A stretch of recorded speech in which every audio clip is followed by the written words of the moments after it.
Bridget Monroe tightened her grip on the microphone, her pulse racing as she scanned the packed ballroom. This was her one chance to save the community center that had given her so much. The chandelier above cast a golden glow over the wealthy guests seated around linen-draped tables, sipping champagne as they waited for her to speak. She swallowed hard, then forced herself to smile. "Good evening, everyone. Thank you for being here tonight. The Monroe Community Center has been a safe haven for underprivileged kids for over 20 years, but if we don't reach our fundraising goal tonight, we'll be forced to shut our doors." A murmur spread through the crowd, but Bridget barely noticed. She was too focused on the man standing near the back of the room, arms crossed, his piercing blue eyes locked onto her.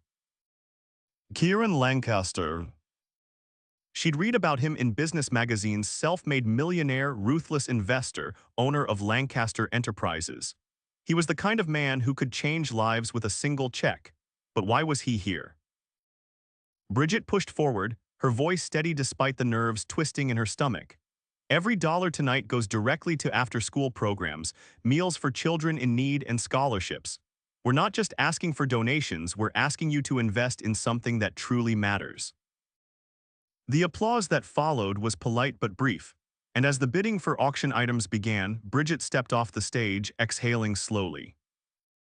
"That was quite the speech," a deep voice said behind her. She turned sharply, finding herself face to face with Kieran.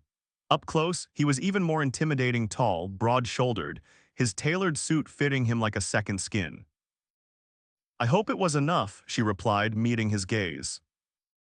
He studied her for a moment, then reached into his pocket and pulled out a checkbook. Without breaking eye contact, he wrote a number, tore off the check, and handed it to her.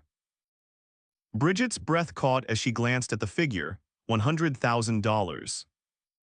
Her head snapped up. This is a start," Kieran said, slipping his pen back into his jacket. "You're passionate like that." Bridget didn't know how to respond.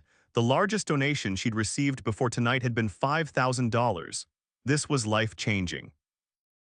"Why?" she finally asked. "Why give so much?" His lips pressed into a thin line. "Let's just say I know what it's like to need a place like this." Before she could ask more, a waiter approached him, whispering something in his ear. Kieran nodded and turned back to her. "Have to go, but I'll be in touch." Then, just like that, he was gone. Bridget stared down at the check, heart pounding. She had expected to leave tonight with a few small donations and the hope of scraping together enough to keep the center alive for another month. Instead, she had Kieran Lancaster's money. And if she wasn't mistaken, his attention. Bridget sat in her office the next morning, staring at the check on her desk as if it might disappear if she looked away. The events of the previous night still felt surreal. Kieran Lancaster had written a check for $100,000 without hesitation, and then he'd promised to be in touch. She had no idea what that meant, but she wasn't about to waste time speculating. There was too much to do. A knock at the door made her jump. She quickly slid the check into a folder before calling out, "Come in." The door swung open to reveal her best friend and the center's program director, Lisa. "Well," Lisa demanded, stepping inside and shutting the door behind her, "are you going to tell me how you managed to charm Kieran Lancaster into donating a small fortune?" Bridget sighed. "I didn't charm him, he just gave it, no strings attached." Lisa raised an eyebrow. "No such thing as no strings attached when it comes to men like him." Bridget frowned, but before she could argue, her phone buzzed. She glanced at the screen, unknown number. She hesitated, then answered, "Hello." Bridget, the voice on the other end, was unmistakable. Her fingers tightened around the phone. "Kieran, I assume you've deposited the check by now." She straightened. "Not yet, but I plan to." "Good." There was a pause. "Meet me for dinner tonight." Bridget blinked. "Dinner? I have a proposal to discuss. 7 o'clock, I'll send a car." She opened her mouth to protest, but the line went dead. Lisa folded her arms. "Was that who I think it was?" Bridget set her phone down. "He wants to meet for dinner." Lisa's expression turned knowing, and Bridget exhaled. "And I don't know what he wants, but I'm going to find out." At exactly 7 o'clock, a sleek black car pulled up outside the community center. The driver opened the door for her without a word, and before she knew it, she was being whisked through the city.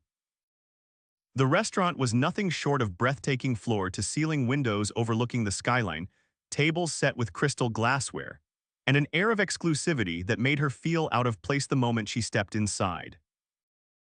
A hostess led her to a private booth near the back, where Kieran was already waiting. He stood as she approached, his gaze sweeping over her before he gestured for her to sit. "Bridget," he said smoothly. She slid into the seat, forcing herself to meet his intense stare. "You said you had a proposal." He leaned forward slightly. "I want to fund the community center, long-term." Her breath hitched a what? "You're passionate about what you do. Respect that." He paused, watching her reaction. "I want to invest in your vision, help expand it." Bridget's mind spun. "Why would you do that?" Kieran's jaw tightened slightly. "Because I believe in second chances, and I think your center gives them to people who need them." Something flickered in his eyes, something almost vulnerable, but it was gone before she could decipher it. Bridget hesitated. This was beyond anything she had imagined. "What's the catch?"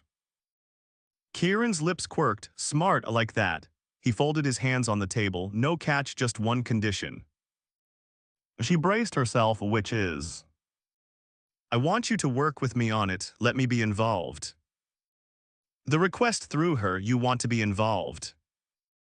His gaze didn't waver. "Yes."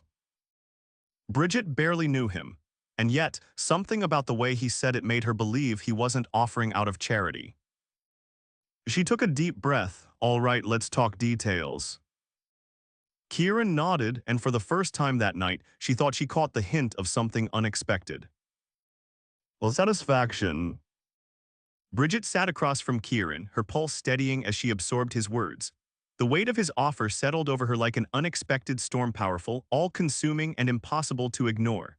She had spent years fighting for every single dollar to keep the community center afloat, and now here was a man offering not just money but involvement. Investment. She studied him, searching for a motive beyond what he had already given her. His expression was unreadable, his posture relaxed yet commanding.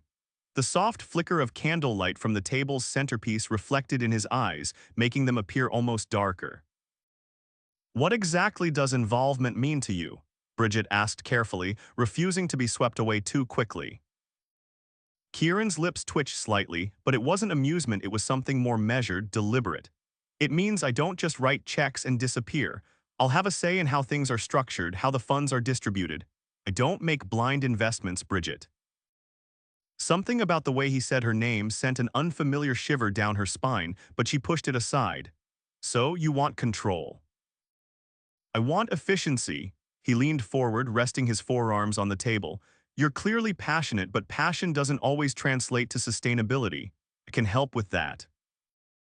Bridget folded her arms, considering his words. He wasn't wrong, the center had been struggling for years. She'd done everything she could, but at the end of the day, she wasn't a businesswoman. The idea of having financial security for the programs she had fought so hard for was tempting. But trusting Kieran Lancaster, that was another matter entirely. "I don't want this place turning into a corporate project," she said finally, keeping her voice firm. "The center isn't just numbers and efficiency. It's about people. It's about giving kids a place where they feel safe." Kieran's gaze held hers, unwavering. "Then we find a way to do both." Bridget exhaled slowly. There it was again, that undeniable pull he had. He wasn't just throwing money at the problem, he wanted to understand it. Before she could respond, a waiter approached, setting down their plates with quiet efficiency. Bridget barely noticed the food. Kieran picked up his glass of wine, swirling the deep red liquid before taking a sip. "You don't trust me." She blinked at the blunt statement, "I don't know you." "That's fair," he set the glass down, "but I keep my word, you'll see that soon enough." Something about the certainty in his tone made her believe him, and that terrified her more than anything else. They ate in thoughtful silence for a few minutes before Kieran spoke again. "Why this center? Why fight so hard for it?" Bridget hesitated, gripping the edge of her napkin. No one had asked her that in a long time. She lifted her gaze to his, deciding in that moment to be honest. Because when I was a kid, I needed a place like this. For the first time since meeting him, something in Kieran's expression shifted. His usual sharpness softened just slightly, almost imperceptibly. She continued, her voice quieter now. My mom worked 3 jobs just to keep a roof over our heads. There wasn't always food in the fridge. There were nights I did my homework by candlelight because the power had been shut off again. She took a breath. But there was a place in my neighborhood, a center like mine. It kept me safe. It gave me hope. And when I got older, I promised myself I'd build something like it for other kids. Kieran didn't look away, didn't interrupt. He listened. When she finished, he nodded once. That's the kind of passion that makes things happen. Bridget didn't know what to say to that.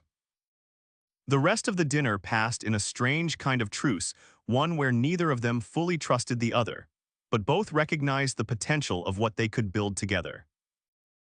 When the check arrived, Kieran barely glanced at it before slipping his card to the server.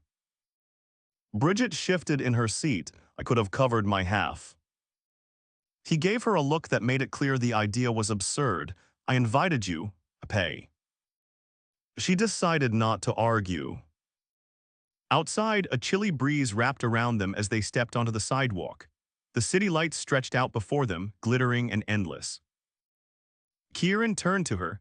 I'll have my legal team draft a proposal. You'll have full oversight before anything is finalized. Bridget nodded, still processing everything. All right. He studied her for a moment longer, then stepped toward the waiting car.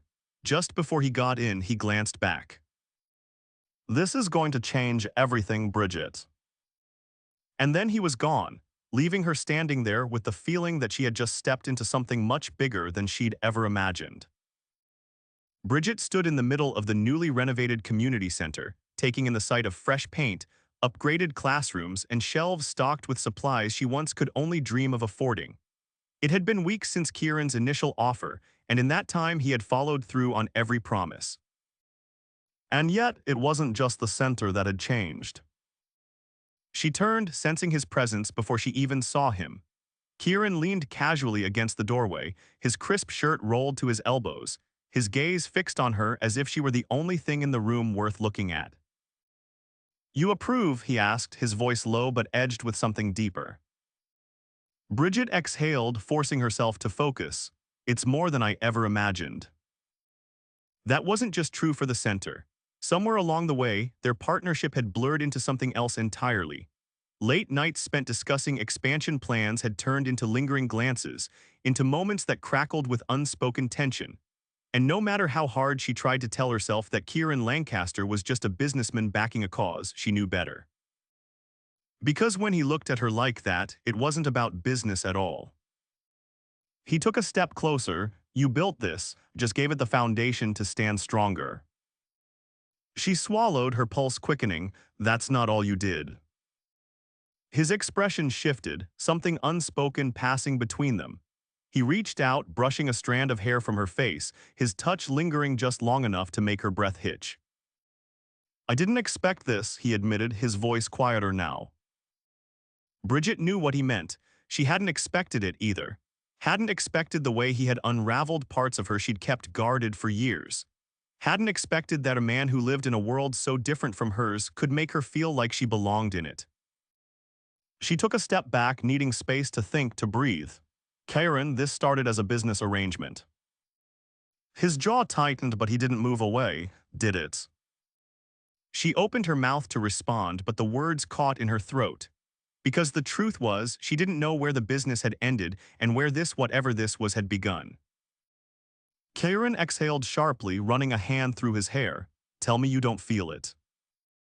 She didn't answer, she didn't have to. The silence stretched between them, heavy with everything neither of them was saying. Then, as if deciding something for himself, Kieran closed the distance between them. His hand found hers, his grip firm yet careful. I've spent years building things, companies, wealth, power, but none of it has ever felt like this. Bridget's throat tightened. Like what? His fingers tightened slightly around hers, like something I don't want to lose. The words hit her harder than she expected, because despite all her attempts to keep her guard up, To remind herself that men like Kieran Lancaster didn't fit into her world, she already knew the truth. She didn't want to lose this either. So instead of answering, she did the only thing that made sense. She closed the space between them and let herself fall. Bridget felt the weight of Kieran's words settle over her, profound and inescapable. For weeks, she had tried to compartmentalize what was happening between them, convincing herself that his involvement in the community center was strictly business. But that had been a flimsy shield against something she was terrified to admit. She cared about him, and not just in the way one might appreciate a benefactor. The realization hit her like a sudden storm, leaving her unsteady. But before she could respond, the sound of laughter echoed from down the hall. A group of children ran past the door, their voices filled with excitement as they explored the newly renovated space. Bridget seized the moment to step back, breaking the physical closeness between her and Kieran. She needed a second to think. "We should check on the kids," she said, her voice not as steady as she'd have liked. Kieran studied her for a beat, as if debating whether to press the conversation further, but then something in his expression shifted and he nodded. "Let's go." Together, they walked through the halls, passing rooms filled with activity. Volunteers helped children with art projects, others played basketball in the refurbished gym. The energy was electric, the air thick with the kind of joy that Bridget had fought so hard to preserve. A little girl ran up to her, clutching a book to her chest. "Miss Bridget, look what I got." Bridget crouched down, smiling as the girl proudly held up a brand new children's novel, one of dozens donated just the previous week. "That's amazing, Maya. Are you excited to read it?" Maya nodded eagerly. "Mister, Kieran said if I finish this one, he'll bring me another." Bridget's gaze flickered to Kieran, who stood a few feet away, his hands casually in his pockets. He met her eyes with something unreadable, and she suddenly realized just how much he had been doing behind the scenes. He wasn't just writing checks. He was here present, engaged, making promises to children who had spent their lives being let down. Warmth spread through her chest, threatening to undo the last of her defenses. Maya hugged her book tightly before running off, leaving them alone once again. Bridget turned to face him fully. "You've been spending a lot of time here." Kieran exhaled, glancing around the space before returning his gaze to hers. "It's starting to feel like something worth staying for." A lump formed in her throat. She knew what he meant. The past few weeks had changed him too. The sharp edges of the businessman who had first walked into the fundraiser had softened, revealing someone who wasn't just powerful but deeply human. And that terrified her more than anything. Because if she let herself fall, there would be no going back. Before she could respond, Lisa appeared from around the corner, waving them over. "Bridget, we need you in the office. There's an issue with the new sponsorship paperwork." Bridget hesitated, her eyes flicking back to Kieran, but he gave her a small nod. "Go, I'll be here." She forced herself to move, each step feeling heavier than the last. Because for the first time in a long time, she wasn't just fighting for the community center. She was fighting against the undeniable pull of Kieran Lancaster, and she wasn't sure she wanted to win. Bridget sat at her desk, staring out the window of the community center's office as the late afternoon sun cast long shadows on the pavement outside. The past few weeks had been a whirlwind of change, not just for the center but for her entire life. Since Kieran had stepped into her world, everything had shifted. Her once precarious funding had stabilized, the programs had expanded, and the children had more opportunities than ever before. And yet, none of that complicated her thoughts quite like Kieran himself. She had tried to keep things professional, to remind herself that he was just an investor. But every time she saw him with the kids, every time he walked through the doors with another solution to a problem she hadn't even voiced, she felt herself slipping further into something she hadn't planned for. Something real. A knock at the door pulled her from her thoughts, and before she could answer, Kieran stepped inside. He didn't bother with pleasantries, instead walking straight to her desk and setting a folder in front of her. "I have something for you." Bridget arched an eyebrow. "You always have something for me." This time, however, there was something different about the way he looked at her, something resolute. She hesitated before opening the folder, her eyes scanning the first few lines of the document inside. Her breath caught. "This," she whispered, barely able to believe what she was reading. "It's yours," Kieran said, watching her carefully. "The entire property, the building, the land, all of it. Transferred the ownership to you." Bridget's heart pounded. "What?" "I bought the land outright," he explained. "No more rent, no more worrying about developers trying to push you out. This place is yours permanently." She shook her head, trying to process the weight of what he had just done. "Kieran, this is too much." "No, it's exactly what needed to happen," he said firmly. "I've watched you fight for this place, for these kids, and I refuse to let you struggle like that again." Bridget pressed a hand to her forehead, overwhelmed by the sheer enormity of his gesture. "You didn't have to do this." "I wanted to," his voice softened, "for you." The words settled between them, heavy with meaning. Bridget lifted her gaze to his, and for the first time she let herself truly see what had been in front of her all along. Kieran wasn't just here for the center, he was here for her. She stood slowly, stepping around the desk until she was standing right in front of him. "Why are you doing this?" His expression darkened, something raw flashing across his face. "Because I can't imagine a world where you don't have what you need, where this place doesn't exist, where you don't exist in my life." Bridget's breath caught. She had spent so much time trying to keep her walls up, trying to remind herself that men like Kieran Lancaster didn't fit into her world. But the truth was, he had already become part of it. And she didn't want to fight it anymore. So she did the only thing that felt right. She reached up, threading her fingers into the fabric of his jacket, and pulled him down into a kiss. Kieran didn't hesitate. His hands found her waist, his grip firm yet reverent, as if he had been waiting for this moment just as desperately as she had. The kiss was slow, deep, filled with all the words they hadn't spoken, all the tension that had built between them since the night of the fundraiser. When they finally broke apart, Kieran rested his forehead against hers, his breath uneven. "I meant what I said," he murmured. "I don't want to lose this, don't want to lose you." Bridget closed her eyes for a moment, letting the weight of his words settle into her bones. Then she pulled back just enough to meet his gaze. "You're not going to," she said, conviction threading through her voice. "Not now, not ever." A slow, rare smile broke across his face, and for the first time in a long time, Bridget felt like she wasn't standing on unstable ground. She was exactly where she was meant to be.